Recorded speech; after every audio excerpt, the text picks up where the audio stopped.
Construction builders and developers, गुणवत्ता हीच आमची प्राथमिकता। श्री गुरु कन्स्ट्रक्शन इंजिनियर्स अँड बिल्डर्स कंपनीसह सिंधुदुर्गात तुमचं स्वप्नातील घर बनवा।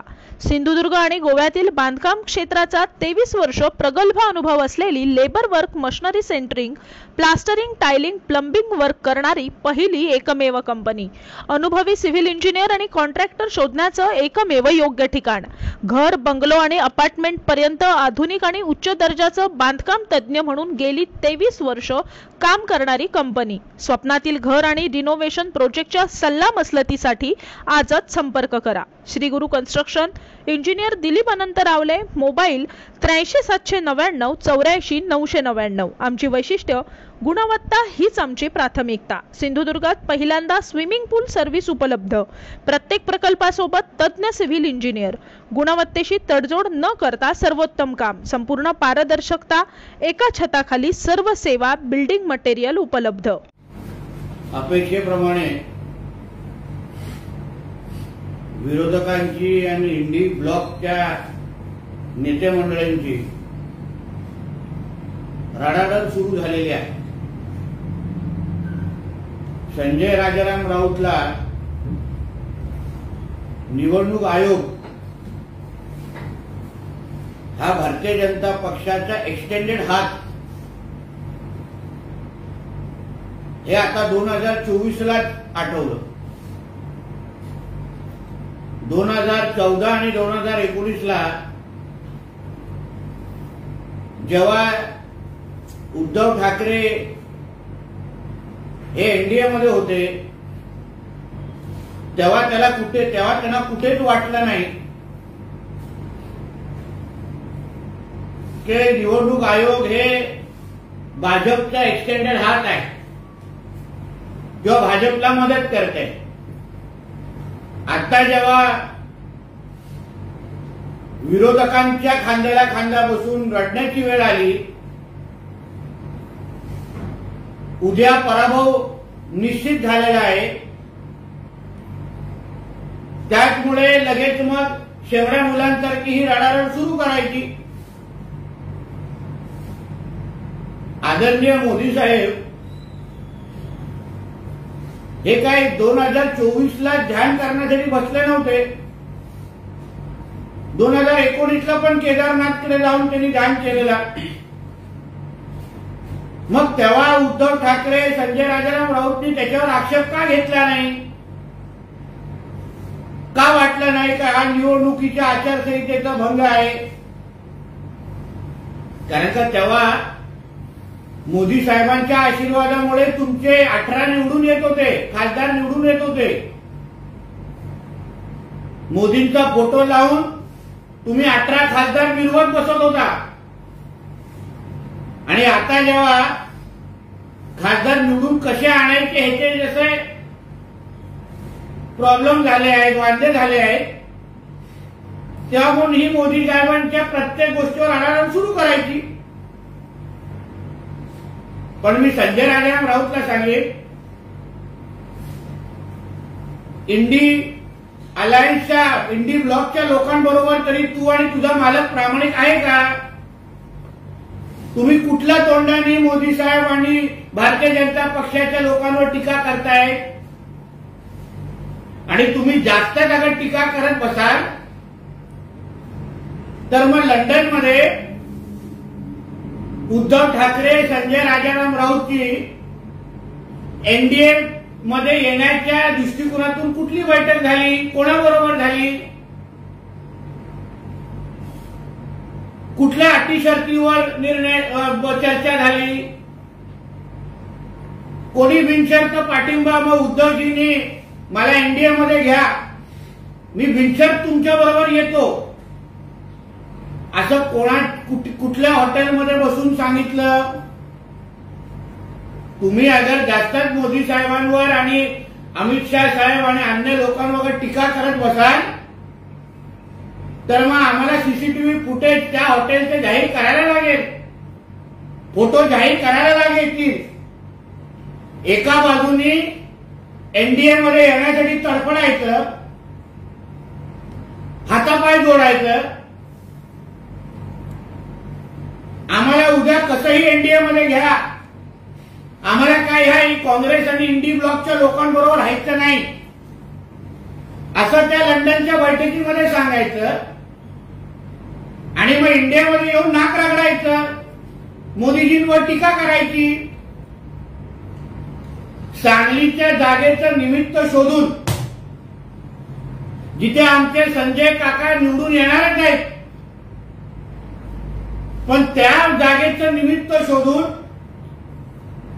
उद्धव ठाकरे महाविकास आघाडीच्या बाहेर पडणार हे तुम्ही आताच लिहून ठेवा. आणि निवडणुकीच्या काही दिवसानंतर अगर असा विषय नाही घडला तर तुम्ही मला प्रश्न विचारायला या. किंवा एवढा हे नेहमी बाळासाहेबांच्या शपथा घेणारे हे संजय राजाराम राऊत आणि त्यांचे उद्धव ठाकरे शपथ घेऊन सांगावी की लंडनमध्ये एनडीए मध्ये येण्याच्या दृष्टिकोनातून बैठक झाली नाही. शपथ घेण्याची हिंमत आहे का? म्हणून उगाच मोदी साहेबांवर टीका करत बसू नका. उगाच त्या काँग्रेस आणि राहुल गांधीवर खोटं प्रेम दाखवत बसू नका. कारण का तुम्ही एनडीए मध्ये येण्यासाठी किती उतावले झालेले आहात याच्यामुळे पुरावे सकट, फोटो सकट, व्हिडिओ सकट, कोणी काय कपडे घातलेले, कोणी टोपी घातलेली, हे सगळे फोटोग्राफ आम्ही जाहीर करण्यासाठी तयार आहोत. धन्यवाद. संजय राऊत असं म्हणतायत की शिक्षक मतदारसंघ आणि पदवीधर मतदारसंघामध्ये आम्ही उत्तम चेहरे दिलेले आहेत आणि परब सुद्धा उमेदवारी अर्ज भरणार मुंबईमधून असंही त्यांचं. अनिल परबनी ब्लॅकमेल करून ती उमेदवारी मिळवलेली आहे. अनिल परबनी मातोश्रीला ब्लॅकमेल केलेला आहे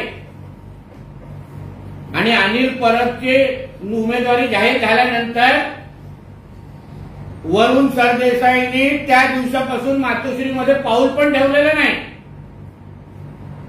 कारण का आम्ही आतापर्यंत ऐकत होतो की वरुण सरदेसाई हे मुंबई पदवीधरचे उमेदवार असणार. त्याप्रमाणे मातोश्री मधल्या तिसऱ्या माळ्यात राहणाऱ्या वहिनींनी जोर लावला, मुलांनी त्या जोर लावला, पण अनिल परबनी ब्लॅकमेल केला आणि उमेदवारी मिळवलेली आहे. म्हणूनच तर वरुण सरदेसाई कुठे आहे, का दिसत नाहीये, मातोश्रीचं पाऊल का उंबरठा का गाठायला बघत नाहीत हा प्रश्न जरा वरुण सरदेसाईला विचारा. कुठे गायब झालाय वरुण सरदेसाई, सरकारी भाषा म्हणून यांनी उगाच उत्तम आव आणू नये. मातोश्रीमध्ये आणि उभाटामध्ये जे मुंबई पदवीधराच्या नावाने जे काही महाभारत सुरू आहे ते आता येणाऱ्या दिवसामध्ये कळेल. निवडणूक आयोगाबद्दल बोलताना संजय राऊत असं म्हणतायत की इलेक्शन कमिशन बद्दल लोकांच्या मनात अनेक शंका आहेत. वारंवार आम्हाला निवडणूक आयोगासमोर हात जोडावे लागत आहेत आणि निवडणूक आयोग देखील ऐकलं न ऐकलं असं करत आहे. मग हेच निवडणूक आयोग, ते निवडणूक आयोगावर आक्षेप संजय राजाराम राऊत आणि त्यांच्या उद्धव ठाकरे आणि त्यांचे लोक उभाटावाले 2014 आणि 19ला का घेतलं नाही? तुम्ही जेव्हा एनडीए मध्ये होता तेव्हा निवडणूक आयोग चांगला, तेव्हा निवडणूक आयोगाचा काहीच चिंता नाही तुम्हाला. कारण का तेव्हा तुमचे मोदी साहेबांच्या नावाने 18 खासदार निवडून यायचे दोन्ही वेळा.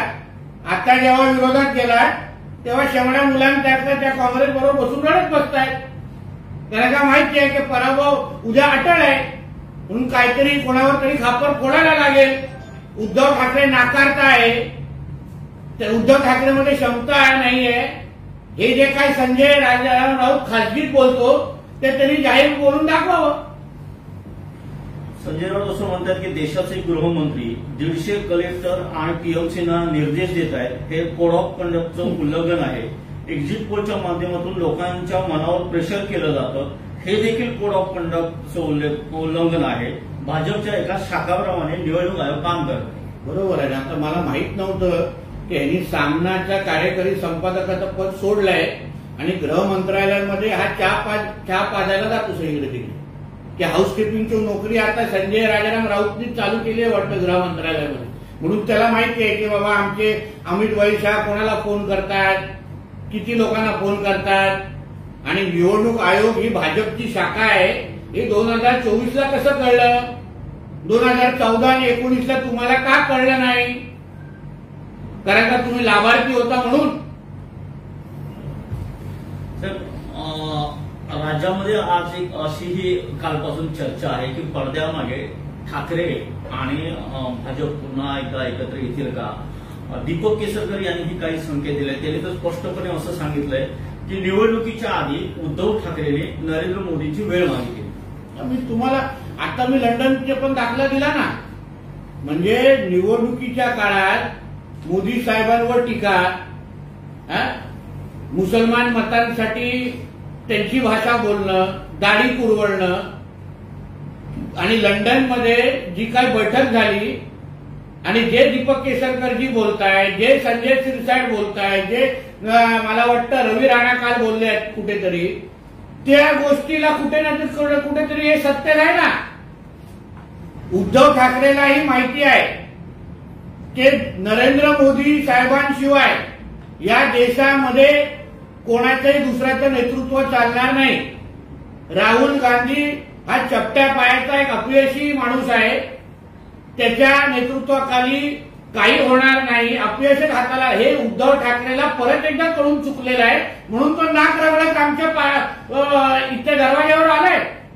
आता त्याला कसं घ्यायचं, काय घ्यायचं, काय हे आमचे वरिष्ठ ठरवतील, हा आमचा प्रश्न नाही. पण अगर सगळे 4-4, 5-5 लोक बोलत असतील तर आता उद्धव ठाकरेंनी तोंड उघडण्याची वेळ आलेली आहे. ते खरं आहे का खोट आहे? नाहीतर तुम्हाला सांगितलं मी लंडनचे फोटो आणि व्हिडिओ, कोण टोपी घालून बसलेला त्या बैठकीमध्ये, कुठल्या हॉटेलमध्ये ती बैठक झाली, हे सगळं आम्ही पुरावे सकट आम्ही जाहीर करू. म्हणून आम्ही पुरावे देण्याच्या अगोदरच अगर उद्धव ठाकरेंनी हे मान्य केलं, संजय राजाराम राऊतनी मान्य केलं, तर थोडी इज्जत कमी जाईल. पण उद्धव ठाकरे पुन्हा भाजपच्या जवळ आले तर भाजपमध्ये तशा पद्धतीचं वातावरण आहे का त्यांना एक्सेप्ट करण्यात? एक लक्षात घ्या, भारतीय जनता पक्ष हा कार्यकर्त्यांचा पक्ष आहे. देशहित आणि राष्ट्रहित जोपासणारा पक्ष आहे. राष्ट्रहितासाठी अगर आमच्या नेतृत्वाने कुठलाही निर्णय घेतला, हिंदुत्व बळकट करण्यासाठी कुठलाही निर्णय घेतला, तर भारतीय जनता पक्षाचा प्रत्येक कार्यकर्ता हा पालन करेल. आम्ही देशासाठी, राष्ट्रासाठी, धर्मासाठी काम करणारे सगळे कार्यकर्ते आहोत. म्हणून देश आणि धर्मासाठी अगर आमच्या नेतृत्वाने कुठलाही निर्णय घेतला तर आम्हाला सगळ्यांना मान्य आहे. उद्या निवडणुकीचा निकाल आहे. बरेचदा आपल्याकडून बोलणं झालंय, पण तरी सुद्धा आता आधी 11th ओव्हरला कशा पद्धतीने, म्हणजे ज्या पद्धतीने सगळे एक्झिट पोलचे आकडे आले, भाजप नेमकं किती संख्या गाठेल असं आपल्याला वाटतं? 405. काय कमी नाही, कारण का देशाचं वातावरणच तसं आहे. एक्झिट पोलनी हे किती योग्य असतात, अयोग्य असतात हे उद्या आपल्याला कळेलच. पण एकंदरीत देशाचं ते वातावरण पत्रकार म्हणून तुम्हाला कळलं असेल, राजकीय कार्यकर्ते म्हणून आम्ही जनतेमध्ये फिरत होतो, त्याच्यावरून सरळ स्पष्ट आहे की मोदी साहेबांशिवाय दुसरा कुठलाही पर्याय देशाच्या जनतेसमोर नाही. 10 वर्षामध्ये प्रत्येक घरामध्ये किमान 2-2 लाभार्थी आज मोदी साहेबांच्या सरकारची तयार झालेले आहेत. मोदी साहेबांचं सरकार आहे म्हणून आम्हाला लाभ भेटतोय, हे ह्या देशाच्या जनतेला चांगल्या पद्धतीने जाणीव आहे. हिंदूंना ही जाणीव निश्चित पद्धतीने आहे की जोपर्यंत मोदी साहेबांचं नेतृत्व आहे तोपर्यंत हा देश सुरक्षित आहे. कुठल्याही अतिरेकी कारवाया होणार नाही. पाकिस्तान, चीन सारखे लोक आम्हाला वाकड्या नजरेने बघणार नाही. या सगळ्या गोष्टीची जाणीव सामान्य जनतेला असल्यामुळे 400 पार हा आकडा निश्चित आहे. सहानुभूतीच्या लाटेचा कितपर्यंत असर उद्या निकालावर पडेल असं आपल्याला वाटतं? म्हणजे उद्धव ठाकरेंना एक सहानुभूतीची चर्चा राज्यामध्ये आहे, शरद पवारांना 2019ला भारतीय जनता पक्ष आणि शिवसेना मिळून आम्ही निवडणूक लढवली आणि भारतीय जनता पक्षाला फसून भारतीय जनता पक्षावर फ्रॉड करून उद्धव ठाकरे काँग्रेस राष्ट्रवादीबरोबर गेले आणि आमच्या देवेंद्र फडणवीसजींना मुख्यमंत्री होण्यापासून रोखलं, तर खरी सहानुभूती ही भारतीय जनता पक्षाबरोबर आहे. आणि ती आम्हाला जनतेमध्ये फिरताना जाणवलं की ह्या गद्दारांना उद्धव ठाकरे, पवार साहेबांची राष्ट्रवादी आणि काँग्रेसला आम्हाला सत्तेपासून दूर ठेवायचं आहे. कारण का महाराष्ट्राची ही अवस्था ही फक्त उद्धव ठाकरे आणि या महाविकास आघाडीच्याच मुळे झाली. कारण त्यांनी अगर शेण खाल्लं नसतं तर महाराष्ट्र हा शिवसेना भाजपच्या ज्याच्यासाठी लोकांनी 19ला कौल दिलेलं त्याप्रमाणे आज महाराष्ट्र त्यापुढे पुढे गेला असता. पण सहानुभूतीची लाट महाराष्ट्रामध्ये मोठ्या प्रमाणामध्ये भारतीय जनता पक्षाबरोबर होती. ते तुम्हाला दगा देऊन हे लोक आले. आता आम्ही या लोकांना शिक्षा देणार, त्यामुळे तुम्हाला त्याचं प्रतिबिंब उद्याच्या निकालामध्ये दिसेल.